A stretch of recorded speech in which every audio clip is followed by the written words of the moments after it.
selamat datang di channel YouTube Deju, channel yang selalu memberi informasi kepada kalian tentang ide-ide bisnis yang sangat menguntungkan. Sebelum melanjutkan video ini, ada baiknya kalian subscribe channel ini terlebih dahulu agar kalian tidak ketinggalan video-video dari kami berikutnya. Dan jika kalian suka, klik tombol like, dan jika kalian ada saran, ide atau masukan, tulis komen di kolom komentar ya. Kegagalan berbisnis adalah suatu hal yang paling dihindari oleh para pengusaha. Sebuah artikel dari kompas.com mengungkapkan fakta bahwa hanya 1 dari 4 bisnis yang dirintis dalam setahun selama 15 tahun lebih. Kebanyakan dari pebisnis gagal di 5 tahun pertama. Tentunya fakta ini menunjukkan bahwa menjalankan roda bisnis tidaklah mudah. Ada banyak faktor yang membuat sebuah bisnis bangkrut atau gagal. Namun dari banyaknya faktor-faktor penyebab kegagalan tersebut, faktor internal lah yang paling banyak memberikan kontribusi kegagalan suatu bisnis. Oleh karena itu, Anda perlu mengetahui apa saja faktor penyebab kegagalan agar Anda dapat mengantisipasinya. Berikut adalah faktor utama penyebab kegagalan berbisnis. Tidak ada perencanaan. Berkali-kali ikut seminar bisnis atau membaca profil pengusaha sukses sering mendorong kita ikut memulai bisnis sendiri. Tak ada yang salah dengan semangat tersebut. Tapi menjalankan bisnis hanya bermodal semangat, salah-salah akan berujung pada kebangkrutan. Untuk menghindari kebangkrutan, selalu dampingi semangat menggebu tersebut dalam perencanaan matang.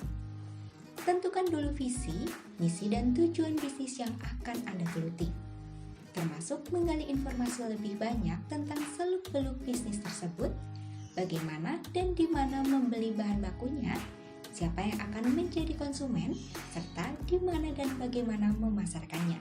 Intinya, bila ingin usaha bertahan, jangan memulai usaha sebelum Anda melakukan survei pasar.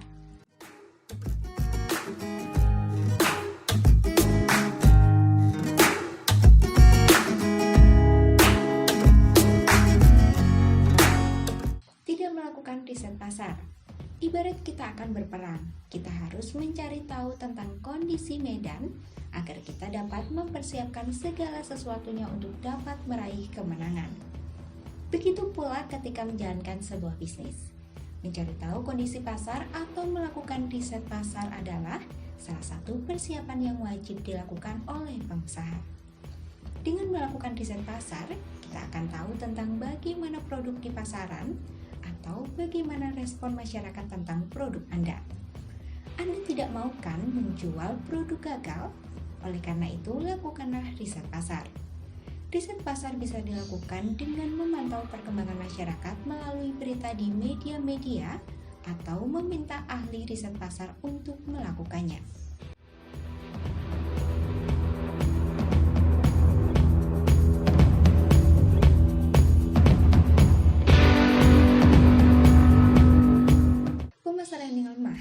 Di awal usaha, Anda akan tergoda untuk memproduksi sebanyak-banyaknya produk agar segera mencicipi keuntungan berlipat. Tidak jadi salah jika memang dilakukan, namun Anda harus tahu juga bagaimana cara memasarkan produk tersebut. Jelilah memanfaatkan setiap kesempatan untuk mempromosikan produk Anda. Tak perlu bernafsu memasang iklan di media sosial bila modal Anda tidak mencukupi. Ada banyak cara yang bisa digunakan untuk mempromosikan produk pada calon konsumen melalui media sosial atau mailing list. Tapi ingat, jangan melupakan etika dalam memasarkan. Karena jika salah Anda berpromosi, bukannya mendapatkan pembeli, promo produk Anda bisa dianggap spam.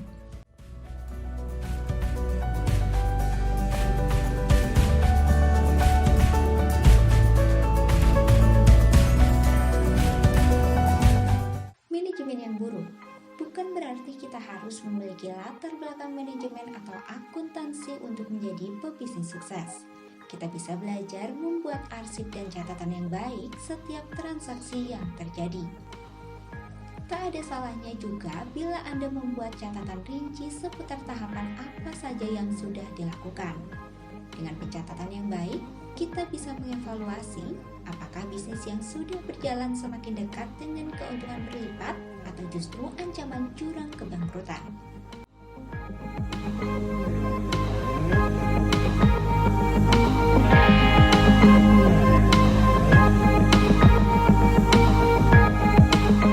Rendahnya pengetahuan tentang pengelolaan keuangan.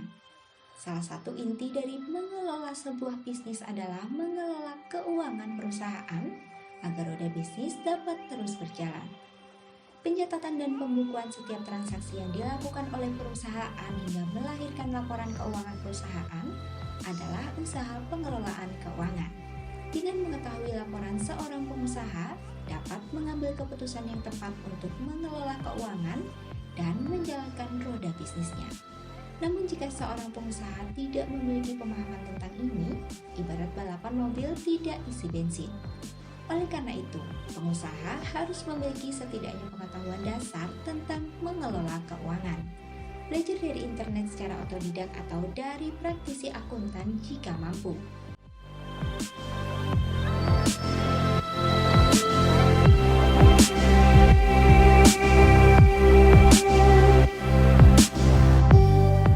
Supaya tidak ketinggalan tentang ide-ide bisnis selanjutnya, silakan klik tombol subscribe dan jangan lupa nyalakan loncengnya.